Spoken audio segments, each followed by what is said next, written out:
दोस्तों नमस्कार। पश्चिम बंगाल में 2026 का विधानसभा चुनाव ममता बनर्जी के लिए जितना चुनौतीपूर्ण है, भारतीय जनता पार्टी के लिए भी उतना ही टेढ़ी खीर साबित होता हुआ नजर आ रहा है। भारतीय जनता पार्टी उस लगभग 70% वोट बैंक को अपने कब्जे में करके चुनाव को जीतने का प्रयास कर रही है। उस हिंदू वोट बैंक पर फोकस कर रही है जो उसकी विचारधारा का एक महत्वपूर्ण पॉइंट रहा है। लेकिन पश्चिम बंगाल चुनाव में बीजेपी और टीएमसी की इस लड़ाई में राहुल गांधी की एंट्री हो चुकी है। 23 अप्रैल 29 अप्रैल 2 चरणों में चुनाव होगा। 294 सीटें हैं पश्चिम बंगाल में, 148 सीटें चाहिए सरकार बनाने में। ममता बनर्जी ने पिछले 3 कार्यकाल में ये काम बखूबी निभाया है, किया है, और ममता बनर्जी को किसी दूसरे राजनीतिक दल की सहायता की अभी तक जरूरत भी नहीं पड़ी है सहयोग मांगने की। लेकिन अब राहुल गांधी की एंट्री ने इस मामले को त्रिकोणीय बना दिया। कांग्रेस अलग चुनाव लड़ रही है पश्चिम बंगाल में। 2011 तक जो कांग्रेस वहां पर विपक्षी दलों में प्रमुख राजनीतिक दल होती थी, उसके बाद से कांग्रेस हाशिए पर जाती हुई नजर आई। और 2011 में तो विपक्षी दल के रूप में कांग्रेस रही, लेकिन 2016 में भाजपा ने अच्छी वापसी की। 2021 के आते आते भाजपा प्रमुख विपक्षी दल बन गई, यानी कि वाम दल और कांग्रेस का जो वोट बैंक था, उस वोट बैंक पर पूर्णतः बीजेपी ने सेंधमारी कर ली और इनके पास 2-4% वोट बचा रह गया कांग्रेस और वाम दलों के पास। लेकिन इस चुनाव में राहुल गांधी ने गंभीर आरोप लगाया। क्या गंभीर आरोप लगाया है वो बयान आपको सुनवाता हूं, उसके बाद विस्तार से बताऊंगा। भाइयों और बहनों, बंगाल में चुनाव हो रहा है। एक तरफ बीजेपी जिसकी नफरत भरी विचारधारा है, हिंसा फैलाती है, उनके प्रधानमंत्री कॉम्प्रोमाइज्ड हैं, उनकी तो बात ही नहीं करनी। दूसरी तरफ बंगाल में टीएमसी पार्टी जो बीजेपी के लिए रास्ता बना रही है, क्योंकि अगर टीएमसी ने अपना काम किया होता, आपको रोजगार दिया होता, नफरत नहीं फैलाई होती, तो यहां पे बीजेपी का कोई सवाल ही नहीं उठता। बीजेपी दिखती ही नहीं बंगाल में। आप हमारे कैंडिडेट्स का समर्थन कीजिए, कांग्रेस पार्टी को वोट दीजिए और ज्यादा से ज्यादा सीटें कांग्रेस पार्टी को दिलवाइए, हमारे लोगों को विधानसभा में भिजवाइए और बंगाल को बदलने का काम कीजिए। तो सुना आपने लोकसभा नेता प्रतिपक्ष राहुल गांधी को चुनाव प्रचार के दौरान। उन्होंने कहा कि ये बीजेपी जो है ये नफरत फैलाती है, हिंसा करवाती है, समाज को बांटती है, और ममता बनर्जी ने बीजेपी को मजबूत किया है, टीएमसी ने बीजेपी को मजबूत किया है। राहुल गांधी ने कहा कि यदि भारतीय जनता पार्टी बीजेपी को मजबूत ना करती तो पश्चिम बंगाल में आज बीजेपी उस पोजीशन में आकर खड़ी ना होती जहां पर वो प्रमुख विपक्षी दल है और ममता बनर्जी से कुर्सी छीनने के लिए पूरी तरीके से आमदा है, पूरे ताकत झोंक रखी है, चुनाव प्रचार में ताकत झोंक रखी है, एजेंडा उस तरीके से बनाया गया है, रिसेप्शन उस तरीके से बनाया गया है। राहुल गांधी ने कहा कि भाई अब बंगाल को यदि बचाना है, बंगाल की बेरोजगारी को दूर करना है।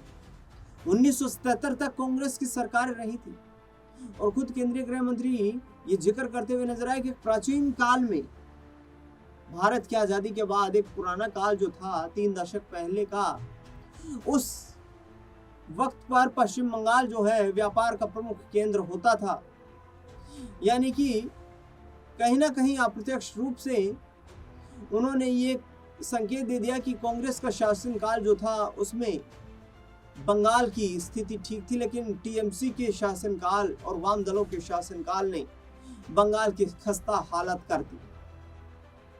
राहुल गांधी के पास भाई जमीन बची भी नहीं है पश्चिम बंगाल में, और 5-4 जनसभाओं के जरिए पश्चिम बंगाल की जनता के इतना बड़ा रिस्क लेगी को ममता बनर्जी को छोड़ करके, जो हिंदुत्व के एजेंडे पर चलने वाले लोग हैं, बीजेपी की विचारधारा से जिनके विचार मेल खाते हैं, वो क्या बीजेपी को छोड़कर, जो कि वहां का प्रमुख विपक्षी दल है, जिसकी सरकार बन सकती है, क्या उसको छोड़कर वे कांग्रेस के खेमे में जाएंगे? कांग्रेस की मोहब्बत की दुकान में एंट्री करेंगे? कांग्रेस की मोहब्बत की दुकान से सामान खरीदेंगे? क्या उस दुकान को, मोहब्बत की दुकान को सजाने के लिए अपने वोट की आहुति देंगे? ये सबसे बड़ा प्रश्न है। और राहुल गांधी ने क्या देरी नहीं कर दी इस चुनाव में मैदान में उतरने के लिए, चुनाव प्रचार में मैदान में उतरने के लिए। दरअसल ऐसा माना जा रहा है कि लोकसभा चुनाव 2024 के बाद से ही ममता बनर्जी जो है वो राहुल गांधी को प्रधानमंत्री पद के रूप में देखने को राजी नहीं।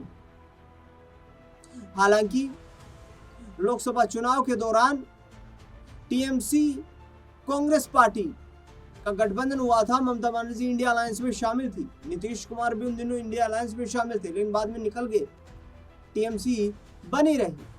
अब बीजेपी को लेकर के टीएमसी का ये कहना है कि पश्चिम बंगाल में यदि कोई हरा सकता है भाजपा को, तो आज के वक्त पर ममता बनर्जी है, वो ऑल इंडिया तृणमूल कांग्रेस है। कांग्रेस पार्टी और वाम दलों के बस की बात नहीं है कि वो बीजेपी जैसे मजबूत कैडर वाली पार्टी को पश्चिम बंगाल की राजनीति में चुनौती दे पाए।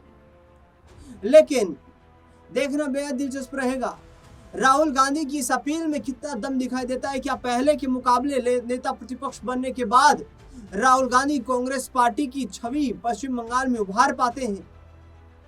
क्या अपना अलग एजेंडा लेकर चल रहे राहुल गांधी को पश्चिम बंगाल में राजनीतिक जमीन फिर से वापस मिलती हुई नजर आती है? ये सबसे बड़ा यक्ष प्रश्न है और इस यक्ष प्रश्न का जवाब पश्चिम बंगाल की जनता को देना है। क्या पश्चिम बंगाल की जनता जो है वो राहुल गांधी पर विश्वास जताएगी? जिस तरीके से राहुल गांधी ने पिछले कुछ दिनों में जो मुद्दे उठाए हैं, राजनीतिक तौर पर प्रधानमंत्री नरेंद्र मोदी को कॉम्प्रोमाइज बताया है। अमेरिका ईरान जंग जो छिड़ी हुई थी उसमें पीएम मोदी की चुप्पी को लेकर के उन्होंने सवाल खड़े किए हैं। भारत की विदेश नीति को लेकर सवाल खड़े किए हैं। क्या इन तमाम मुद्दों की जगह जनता के दिल में है, जिसे टटोलने का प्रयास राहुल गांधी कर रहे हैं? और बीजेपी का सीधे स्ट्रेट फॉरवर्ड अपना निशाना है, हिंदुत्व की राजनीति करो, सत्ता हासिल करो, सरकार चलाओ, मजबूती के साथ जो है काम विकास की बातें करो। अब विकास हो रहा है नहीं हो रहा है ये जनता को तय करना है। पश्चिम बंगाल में ममता बनर्जी के विकास से क्या वो संतुष्ट हैं, ये भी उनको तय करना है। कांग्रेस पार्टी के शासनकाल को और टीएमसी के शासनकाल को यदि वो कंपेयर करें और देखें वजन करके कि किसमें ज़्यादा दम था शासनकाल में, तो वो भी एक मौका उनके पास है कि वो सत्ता को बदलना चाहते हैं या इसी सरकार के साथ चलना चाहते हैं। ये सब चीज़ें अब 4 मई को स्पष्ट हो पाएंगी जब पश्चिम बंगाल के चुनाव के नतीजे सामने आएंगे। लेकिन जिस तरीके से राहुल गांधी ने चुनाव प्रचार की कमान थामी है पश्चिम बंगाल में, उससे प्रतीत जरूर हो रहा है कि कांग्रेस पार्टी अभी राहुल गांधी पर और ज़्यादा इन्वेस्टमेंट करने को विचार कर रही है।